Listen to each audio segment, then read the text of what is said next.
My name is John Ridley. I'm 48 years old, and until November 14th, 2025, I believed that the human heart was nothing more than a highly efficient, four-chambered pump. I'm a cardiothoracic surgeon based in Chicago, a city where the winters arrive early and bite hard. That morning, the wind off Lake Michigan was hitting the windows of Northwestern Memorial with a persistent, rhythmic rattle. I had been on my feet for 14 hours. My hands, usually as steady as the bedrock of the hospital itself, felt heavy. I was closing a routine coronary artery bypass on a 60-year-old man when the first tremor started in my left forearm. It wasn't a twitch, it was a deep, subterranean pull. I ignored it. In my profession, you learn to compartmentalize physical discomfort until it becomes a background hum. I handed the needle driver to my assist and stepped back, intending to strip my gloves and head to the lounge for a coffee. I remember the smell of the ore, the sharp, ozone scent of the cautery tool, and the sterile, chilled air that always feels a bit too thin. I walked toward the scrub sink, but my legs didn't follow the command. Instead of a step, there was a disconnect. It felt as if the floor had been replaced by deep water. I reached for the stainless steel edge of the sink, but my fingers slid off the cold metal. The sound of the monitor, the steady beep, beep, beep, suddenly spiked into a frantic, high-pitched scream. I realized, with a strange, detached clinical curiosity, that the alarm wasn't for my patient. It was for me. I felt a massive, crushing weight settle directly onto my sternum, like an invisible hand pressing me into the tiles. It wasn't the elephant on the chest people describe. It was a hot, tearing sensation, an aortic dissection. I knew the statistics. I knew the mortality rate. As I slumped against the wall, watching the blue-scrubbed figures of my colleagues blur into smears of color, I tried to call out the diagnosis. I wanted to tell them to get the bypass machine ready for me, but my jaw was locked, and the world was fading into a grainy, flickering gray. The transition wasn't a tunnel or a flash of light. It was a sudden, jarring shift in perspective.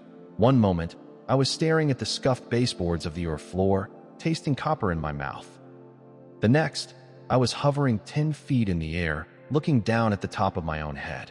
My scalp looked thinning from that angle, a detail that bothered me even in that state.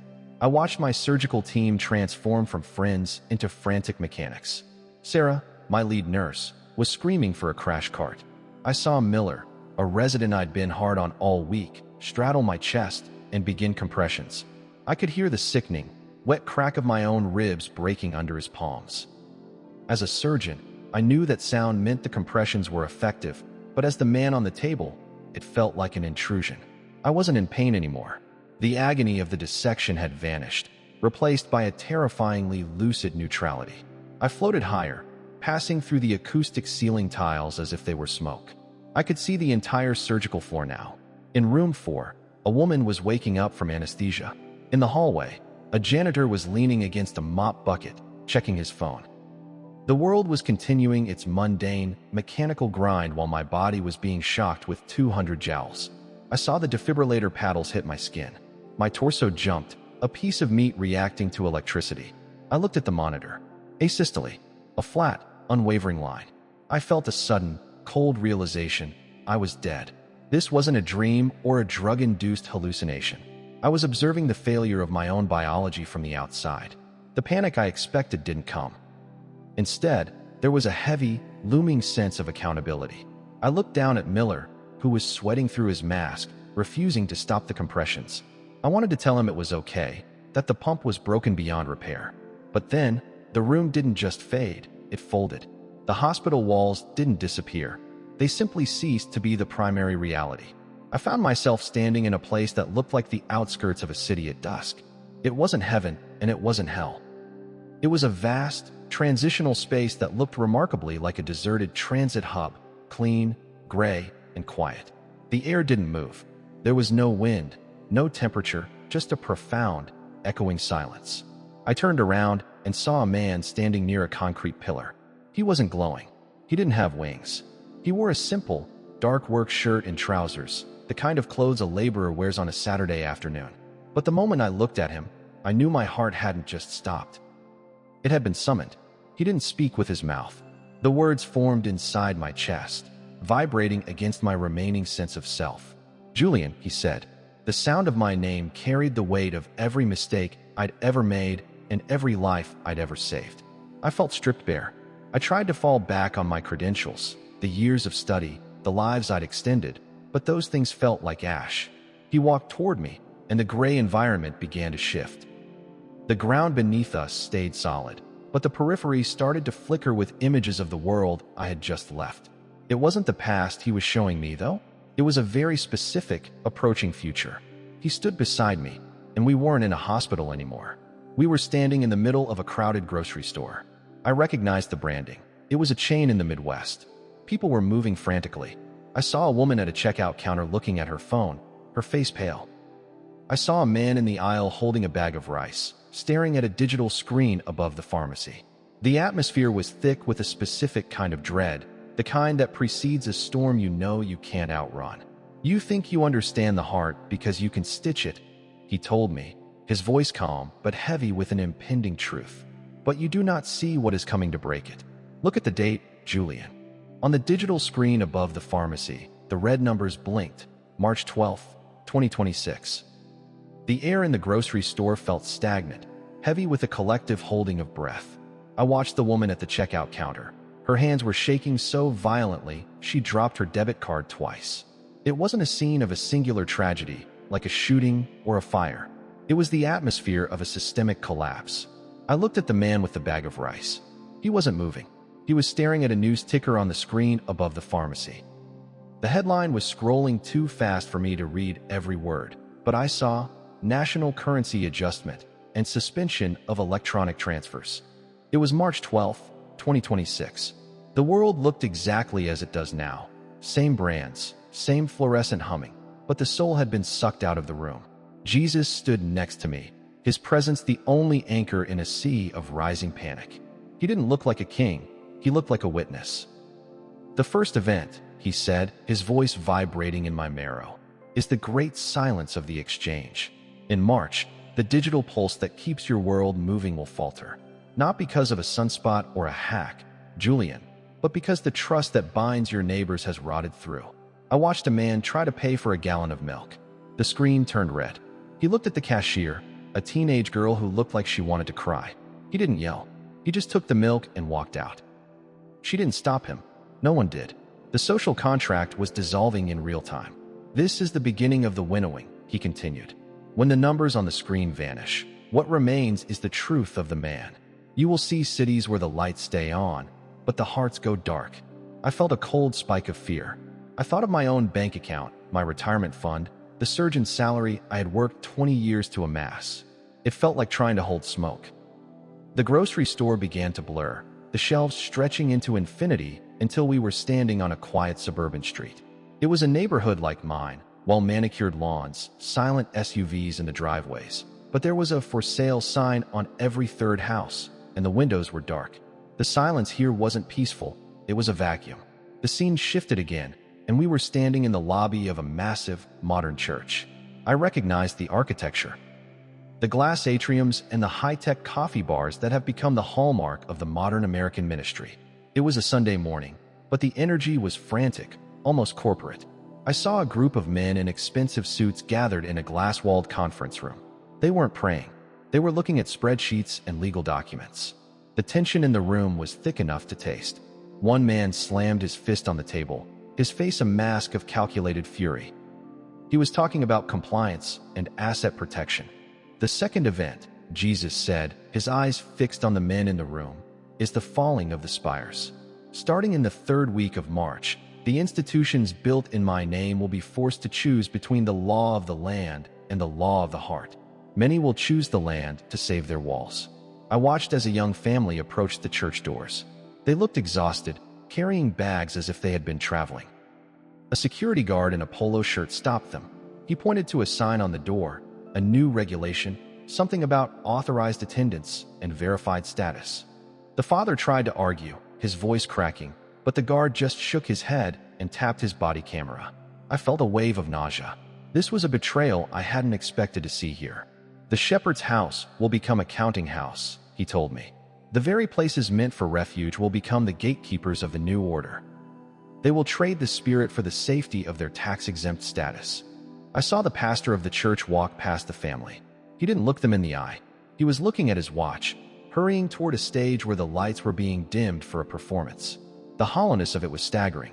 It wasn't a sudden explosion of evil. It was a slow, professional turning away. The light in the lobby began to flicker, turning a sickly, jaundiced yellow as the third vision began to bleed through the walls. This was the midpoint, the moment where the abstract warnings became a jagged blade aimed directly at me. The church lobby dissolved, and I was standing in my own living room in Chicago. It was late at night. My wife, Elena, was sitting on the sofa, her face illuminated by the cold blue light of her laptop. She looked 10 years older. Her eyes were rimmed with red, and she was clutching a glass of water so tightly I thought it would shatter. Across from her sat my brother, Mark. We hadn't spoken in 2 years because of a stupid argument over our father's estate. But here he was, looking gaunt and desperate. "The third event," Jesus said, his hand resting on my shoulder, "is the severing of the blood. In March, the pressure will reach the kitchen table. The divide will no longer be about politics or belief. It will be about survival." I listened as Mark spoke. His voice was a flat, dead monotone. He was asking Elena for my medical login, my private credentials to the hospital's restricted supply chain. He wasn't asking for a loan. He was asking her to help him steal. "Julian is gone, Elena," Mark said, and the words hit me like a physical blow. "He's not coming back. We have to do this or we don't eat. The new system doesn't recognize our old life." Elena looked up at him, and the expression of pure, unadulterated betrayal on her face broke something inside me. She didn't scream. She just closed the laptop and walked out of the room, leaving him sitting there in the dark. "This is your house, Julian," Jesus whispered. "This is the cost of the world you built on sand.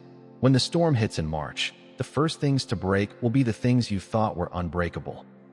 I reached out to touch Elena's shoulder as she passed, but my hand went through her like mist. I realized then that the warning wasn't just for the world. It was a diagnosis of my own failure to protect what actually mattered. The room began to spin, the familiar walls of my home stretching and warping until I was standing back in the gray transit hub, facing him directly for the final revelation. The gray transit hub felt smaller now, the walls pulsing with a rhythmic, low-frequency hum that reminded me of a failing ventilator. Jesus stood exactly where I had left him, but his expression had shifted from a witness to a judge. Not a judge of condemnation, but of raw, unvarnished reality. I felt the weight of the surgical scrubs I was still wearing, the uniform of a man who thought he could bargain with death. "Lord," I whispered, the word feeling heavy and unfamiliar on my tongue. "Why March? Why the specific unraveling? You're describing the end of the world as I know it." He stepped closer, and for the first time, I saw the calluses on his hands, the hands of a builder who knew the cost of materials. "It is not the end of the world, Julian, but the end of the facade," he said. His voice was no longer a vibration, it was a command. "The fourth event is the mark of the measured. In the final week of March, the administration of your city will move from guidance to calculation. They will begin to assign value to every soul based on their contribution to the collective stability. If you are not of use to the new digital ledger, you will be erased from the systems that provide heat, food, and medicine." I thought of my patients, the elderly, the disabled, the ones I spent hours stitching back together just for a few more years of life. "That's murder," I said, my professional instinct flaring up. He looked at me with a sadness that felt like an ocean.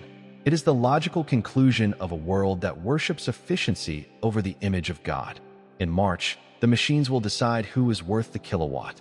The hospitals you lead will become triage centers for the viable only." You saw your brother in your living room.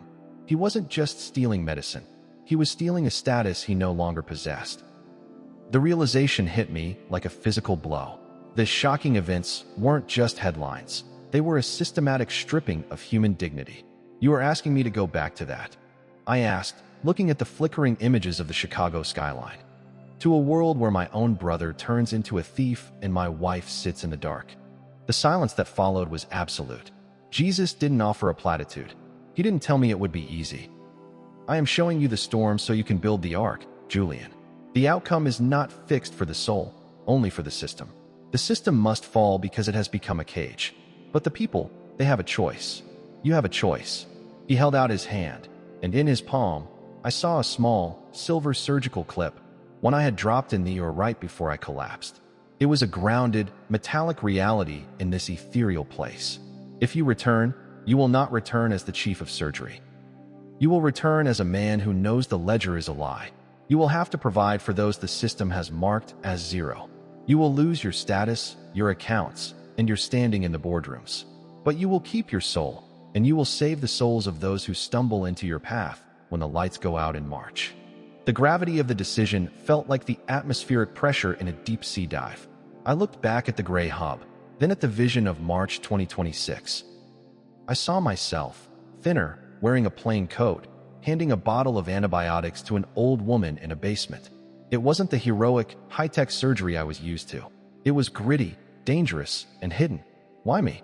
I asked. Because you know how the heart breaks, he replied. And you know that once it's open, it's the only time the light can truly get in. The events of March are the scalpel. I am the surgeon. Will you assist me? I didn't give a verbal yes. It was an internal surrender, a loosening of the grip I had held on my own life for 48 years. The moment I conceded, the gray hub began to dissolve at an incredible speed. The transition back wasn't a peaceful float. It was a violent, crushing descent. I felt the heat of the oil lamps before I could open my eyes. I felt the jagged, agonizing pain of my broken ribs, the gift Miller had given me through his frantic compressions. The smell of scorched skin from the defibrillator paddles filled my nostrils, and the sterile air felt like needles in my lungs. We have a rhythm. He's back. Get the bypass ready now. The voices were distorted, sounding like they were underwater. I tried to gasp, but a tube was shoved down my throat. I saw Miller's face, streaked with sweat and tears, looming over me. I wanted to tell him about March. I wanted to tell him to stop worrying about the hospital board and start looking at his family. But I was trapped in the machinery of my own survival. As they wheeled me toward the emergency suite, the fluorescent lights passing overhead felt like the ticking of a clock. March, March, March.